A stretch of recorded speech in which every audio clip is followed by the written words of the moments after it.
አርሰናል ነጥብ ጥሏል ከብሬንትፎርድ ጋር ትናንትና የተደረገው ጨዋታ በጣም ብዙ አነጋጋሪ ነጥቦች የነበሩት ምናልባት በዋንጫ ፉክክሩ ላይ መጨረሻ ላይ ብዙ ነገር ሊወስን የሚችል አይነት ጨዋታ ነው ብሎ መናገር ይቻላል። ከጨዋታው ጋር በተያያዘ በዝርዝር የሚነሱ ነጥቦች አሉ። የጂቴክ ኮሚኒቲ ስቴዲየም ከብሬንትፎርድ ጋር የተደረገው ጨዋታ በጣም ከባድ መርሃ ግብር ነበረ። ሁለቱ ቡድኖች አንድ ለአንድ በሆነ ውጤት ጨዋታቸውን አጠናቋል። በዚህ ጨዋታ ዙሪያ የሚነሱ ነጥቦች አሉ።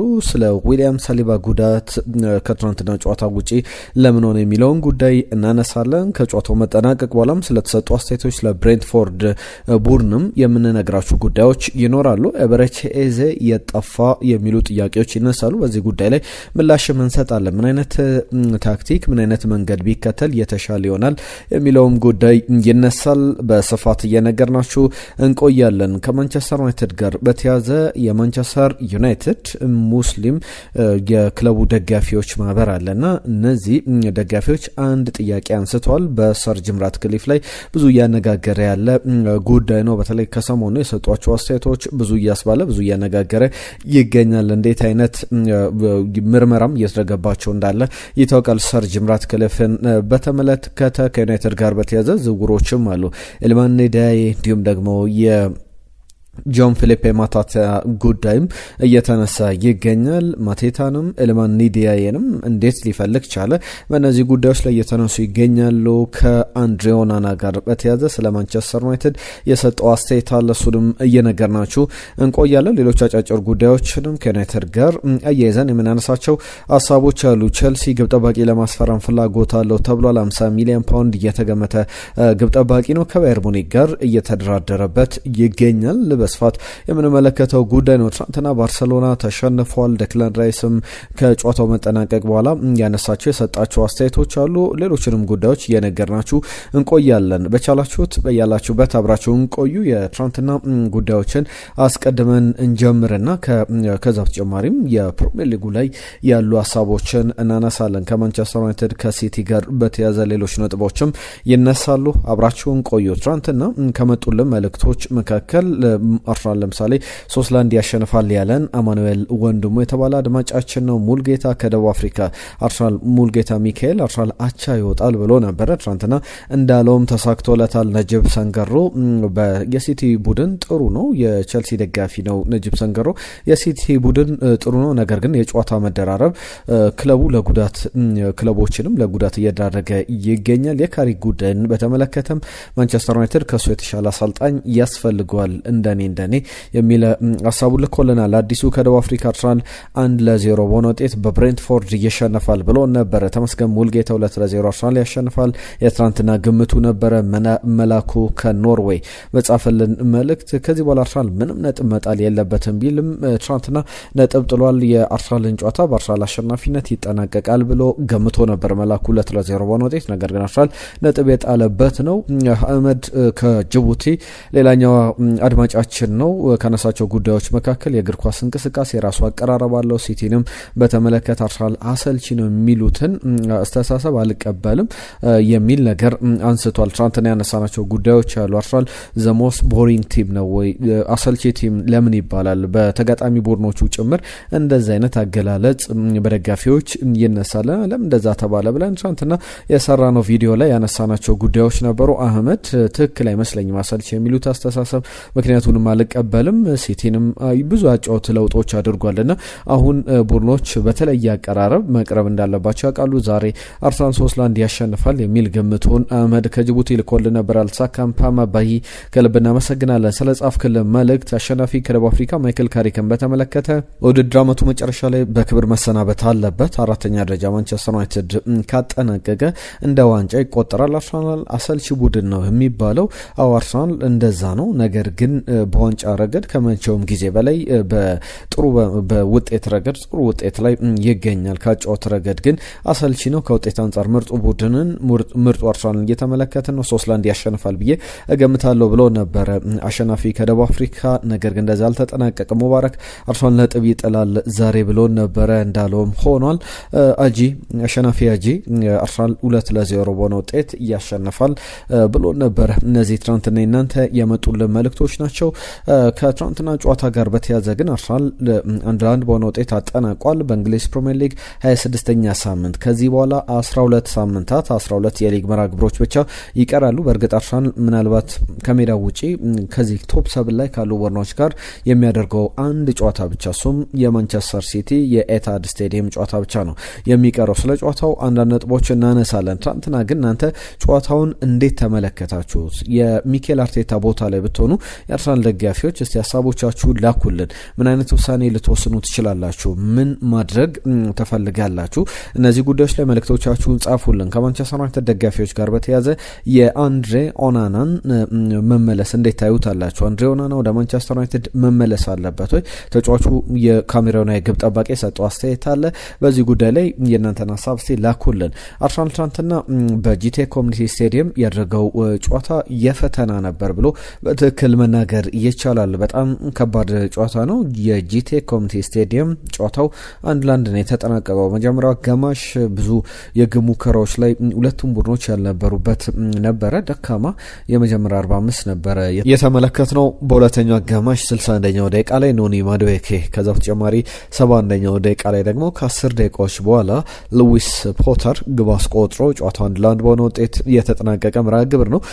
ከዚህ ከእጅ ውርወራዎች ብዙ ግቦችን በማስቆጠር ከባለፈው የውድድር ዘመን ጀምሮ ከእጅ ውርወራዎች ብዙ ግቦችን በማስቆጠር ብሬንትፎርድ የሚስተካከለው ቡድን የለም። ለመጨረሻ ጊዜ አርሰናል በብሬንትፎርድ የተሸነፈው ክርስቲያን ኖርጋርድ ግብ ያስቆጠረበት፣ አርሰናል ግብ ሳያስቆጥር የወጣበት፣ ዴቪድ ራያ ክሊንሺት ያስመዘገበበት ጨዋታ ነበር። ዴቪድ ራያም ክርስቲያን ኖርጋርድም የብሬንትፎርድ ተጫዋቾች የነበሩበት ወቅት እንደነበረ እናስታውሳለን። እና አሁን ትናንትናው ጨዋታ ላይ 1-1 ሲጠናቀቅ ኖኒ ማዱዌኬ አርሰናልን ቀዳሚ ቢያደርግም ኪያን ሉዊስ ፖተር በጂቴክ ስቴዲየም የፖይንት እንዲያገኙ ብሬንትፎርዶች ለአርሰናልም እንግዲህ 2 ነጥብ የጣለበትን ግብ ያስቆጠረ ተጫዋች ነው። አርሰናል ለመጀመሪያ ጊዜ አይደለም በውድድር ዓመቱ መርቶ ነጥብ ሲጥል። ከማንቸስተር ዩናይትድ ጋር ነጥብ የጣለበትን ጨዋታ እናስታውሳለን። መርቶ አርሰናል በያዝነው የውድድር ዘመን የመጀመሪያው ጨዋታ ላይ ነጥብ የጣለበት ጨዋታ የማንቸስተር ዩናይትድ ጨዋታ ነበረ።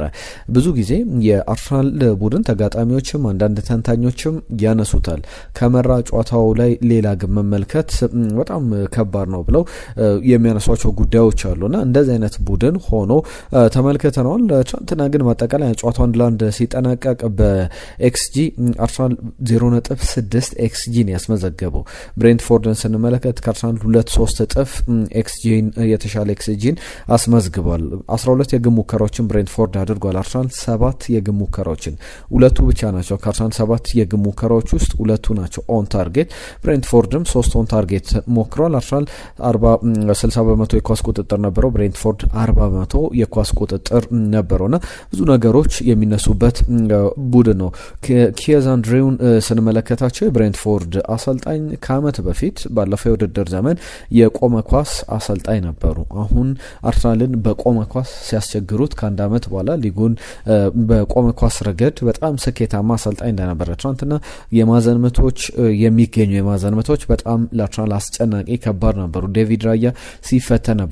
ጋብሪኤል ማጋሬስ፣ ክርስቲያን ሞይስኬራ በጣም ሲቸገሩ ነበሩ። የእጅ ውርወራ ማይክል ካዮዴ በማንቸስተር ሲቲ በማንቸስተር ዩናይትድ በትልቅ ክለቦች የሚፈለግ አይነት ተጫዋች ነው። ከፊዮሬንቲና ነበር ያስፈረሙት። የእጅ ውርወራዎቹ ከማዕዘን ምቶቹ በላይ በጣም አስፈሪ ነበሩና የተቆጠረውም ግብ ከእጅ ውርወራ የተነሳ ኳስ እንደነበረ ይታወቃል። ሉዊስ ፖተር ያስቆጠራት ግብ ኪየዝ አንድሬው ምን አይነት ቡድን እንደገነቡ በተለይ በሜዳቸው ላይ በጣም አስቸጋሪ ቡድን እንደሆነ የቡድናቸውን ተመልክተናል። ዴክላን ራይስ ከጨዋታው መጠናቀቅ በኋላ እንዲያነሳው ጉዳይ አለ። እንቀጥላለን ከዚህ በኋላ ዊል ኪፕ ሙቪንግ የሚል አስተያየቱን ሰጥቷል።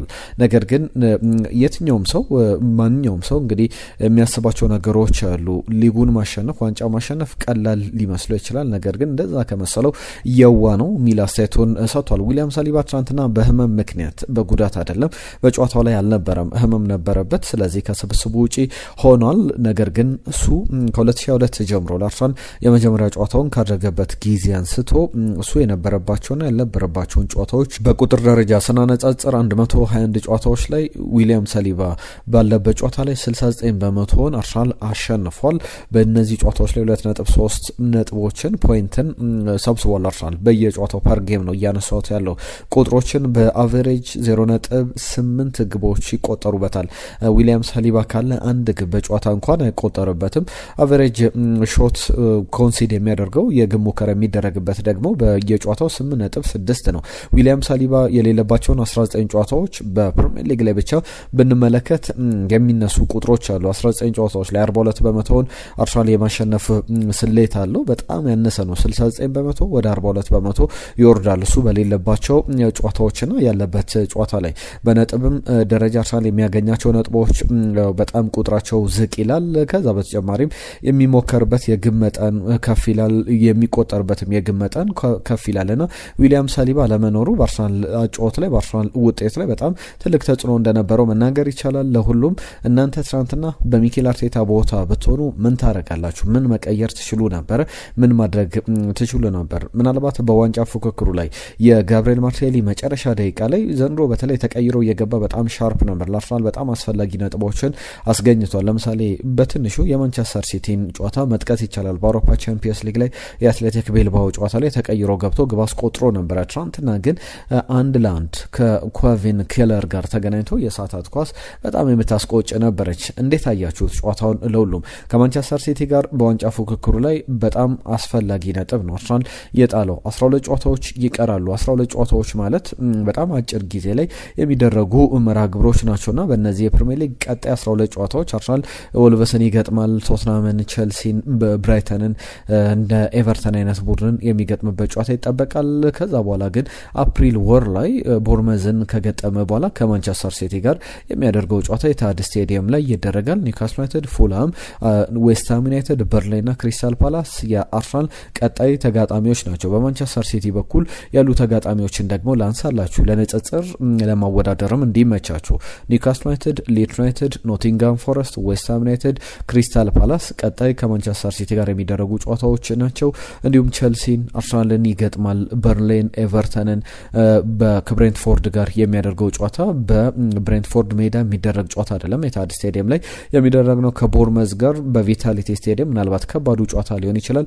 ከአስቶን ቪላ ጋር ሶስተኛ ደረጃ ላይ ከተቀመጠው ከአስቶን ቪላ ጋር ደግሞ የመጨረሻው የሊጉ የመዝጊያ መርሃ ግብር ነውና ቀጣይ ያሉ ጨዋታዎች በጣም ወሳኝ ናቸው። 4 ነጥብ ልዩነት አለ በሁለቱ ቡድኖች መካከል።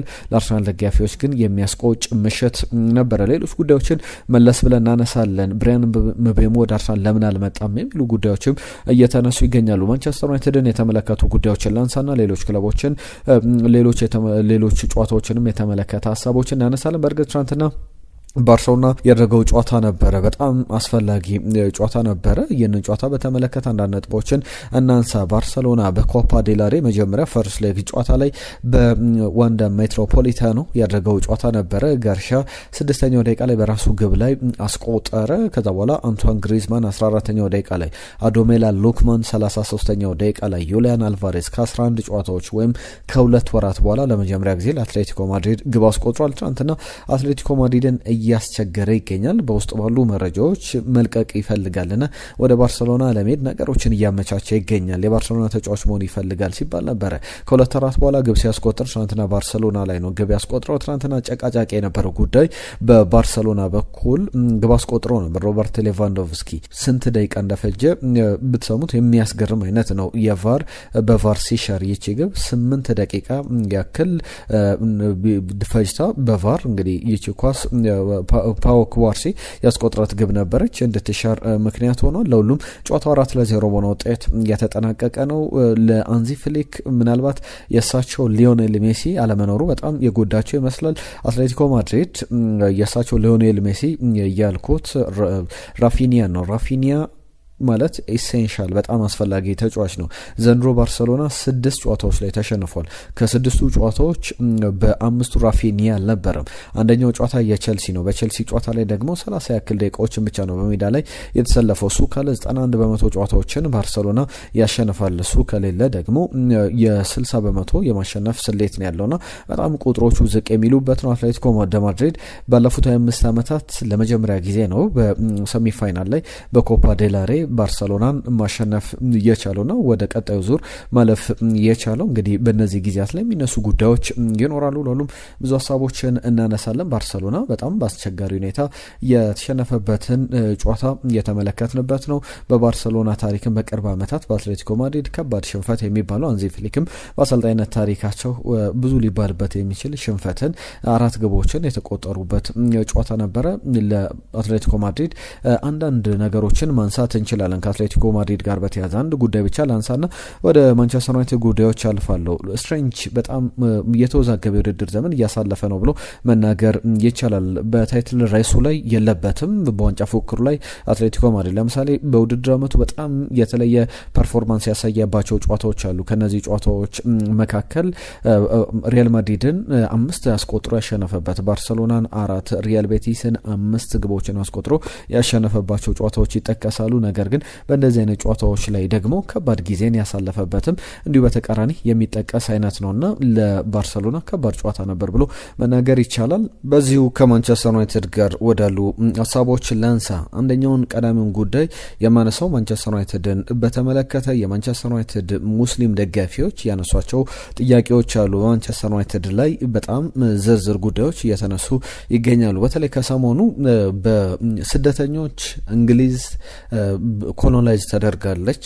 ኮሎናይዜሽንን በተለይ አውሮፓውያን አፍሪካ ላይ የተገበሩት አይነት ነገር ነውና በስደተኞች አሁን እንግሊዝ አውሮፓም እንደዚህ አይነት ነገሮች አሉ ኮሎናይዝ ተደርገዋል የሚል ሀሳቦችን ሲያካፍሉ ነበር ሰር ጂም ራትክሊፍና በእነዚህ ጉዳዮች ላይ ደግሞ አንደኛው ከተነሳው ጉዳዮች መካከል የማንቸስተር ዩናይትድ ሙስሊም ደጋፊዎች እኛ በእንግሊዝ ተቀባይነት የለንም ወይ ከእንግሊዝ እንድንወጣ ይፈልጋሉ ወይ በሚል ቅሬታዎቻቸውን አሰምቷል። የማንቸስተር ዩናይትድ ሙስሊም ሰፖርተርስ ክለብ አለና እሱን በተመለከተም የዚህ የአመራሮች ጭምር ሰር ጂም ራትክሊፍ ላይ ተቃውሞዎችን አሰምቷል። ሰር ጂም ራትክሊፍ በእርግጥ አስፈላጊ ስደተኞች አሉ እነሱን ለመንካት ብዬ አይደለም፣ ነገር ግን ሌሎች በጣም ወንጀለኞችን ሌሎችንም ለመንካት የተናገሩት ነገር በእርግጥ ግልጽ ዘረኝነትን የታየበት ነገር ነበር። ሰር ጂም ራትክሊፍ በጣም የደፋር አስተያየት ነበር የሰጡት ብሎ መናገር ይቻላልና በሰር ጂም ራትክሊፍ ጉዳይ ብዙ ሀሳቦች እየተሰጡ ይገኛሉ። እሳቸው ለምሳሌ ገንዘቦቻቸውን የሚያስቀምጡት በሞናኮ እንደሆነ ይታወቃል። በእንግሊዝ ምንም አይነት ገንዘብ አያስቀምጡም ካለው ታክስ አንጻር በሌሎችም ረገድ የሚነሳ ነውና ሰር ጂም ራትክሊፍ ብሪታንያዊ ናቸው። በብሪቴን ትልቁ ቢሊዮነር ቢሆኑም የሰጧቸው አስተያየቶች ይቅርታ እጠይቃለሁ ብለው ነበር። ማንቸስተር ዩናይትድን በእርግጥ ክለቡ የማንቸስተር ዩናይትድ አቋም አይደለም የእሳቸው አቋም ነው።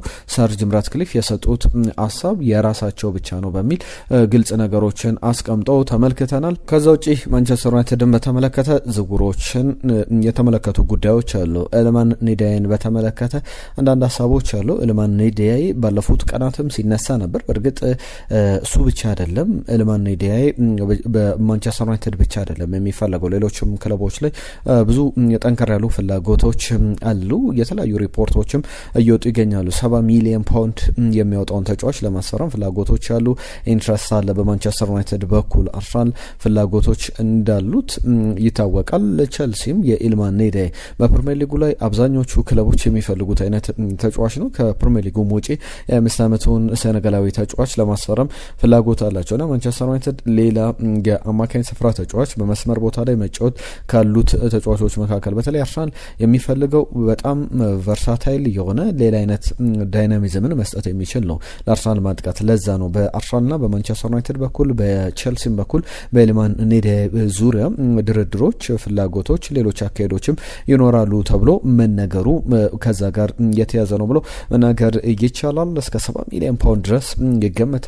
የማርከስ ራሽፈርድ ትክክለኛ የረጅም ጊዜ ተተኪ ነው። ማንቸስተር ዩናይትድ በተለይ በግራ መስመር ቦታ ላይ ተጫዋች ያስፈልገዋል። አርሰናልን በግራ መስመር የአጥቂ ቦታ ላይ ተጫዋች ያስፈልገዋልና የኤልማን ኔዳይ የቨርተኑ የመስመር ተጫዋች 10 ቁጥር ለባሽ በሴኔጋል ብሔራዊ ቡድን በኩል በአፍሪካ ዋንጫ ላይ የተመለከት ነው ድንቅ ተጫዋች ቢፈለግ የሚያስገርም አይደለም። ዩናይትድን በተመለከተ ሌላኛው የማርከስ ራሽፈርድ ጉዳይ ነው። ማርከስ ራሽፈርድ 30 ሚሊዮን ዩሮ በባርሰሎና በኩል መክፈል አለበት ተጫዋቹን በቋሚነት ለማስፈረም። ማንቸስተር ዩናይትድ አሁን እንደ ኢኤስፒኤን ዘገባ ኢኤስፒኤን ብቻ አይደለም አስም እነ ስፖርትም የባርሰሎና ውስጥ አዋቂ የሚባሉ ብዙሃን መገናኞች መካከል አንደኛው ስፖርት ነውና ስፖርት ይዞት በወጣው ዘገባ መሰረት ምንም አይነት ጥያቄ ማንቸስተር ዩናይትድ ከ30 ሚሊዮን ዩሮ በታች ለማርከስ ራሽፎርድ አይቀበልም። የ28 ዓመቱ ተጫዋች ምናልባት ባርሰሎና ይህንን 30 ሚሊዮን ዩሮ የማይከፍል ከሆነ ሊመልሰው ይችላል ተብሏል። የመጨረሻ ጉዳይ ላርገውና ዩናይትድ ጋር በተያዘ በትራብዘንስፖር በውሰቱ ላይ ያለው አንድሬ ኦናናን በተመለከተ ቅድም ጥያቄ ሳቀርብላችሁ ነበረ። ቢመለስ ምን ታስባላችሁ እያለን ነበረና አንድ ሀሳብ ሲሰጥ ተመልክቻለሁ።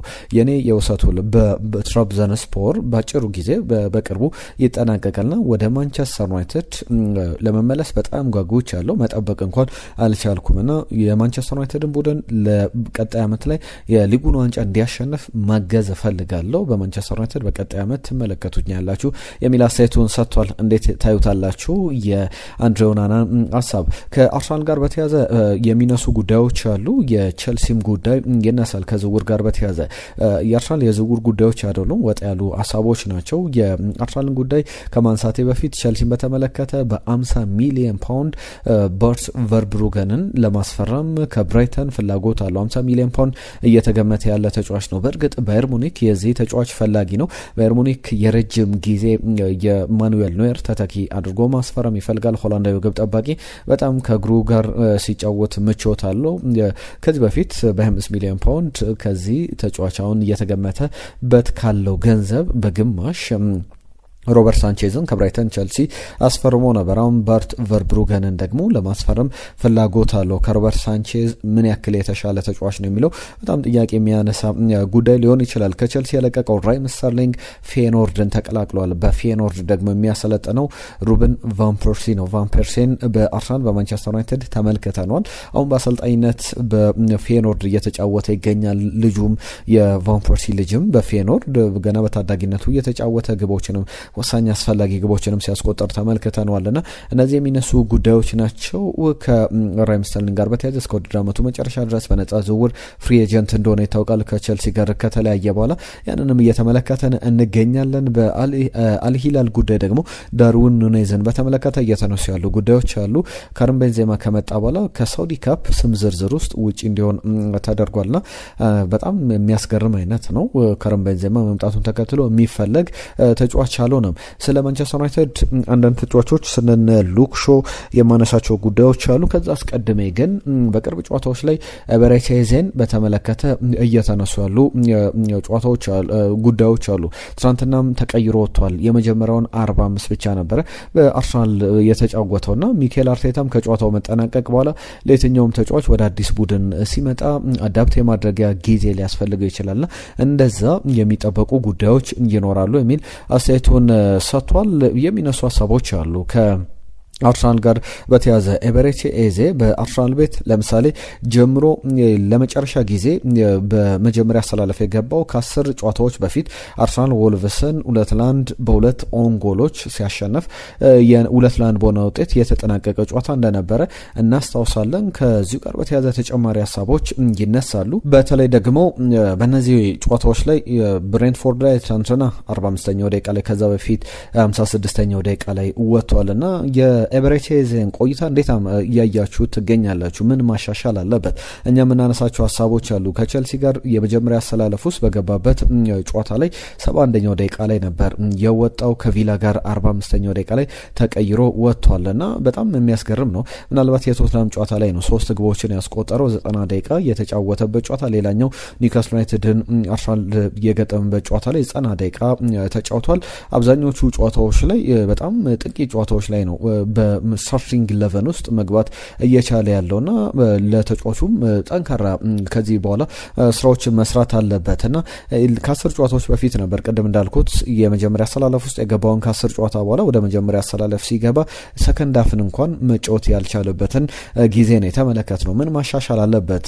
እሱን ከማጋር እያነጻጸሩት ይገኛሉ የሚሉ ጉዳዮችን ላንሳላችሁ።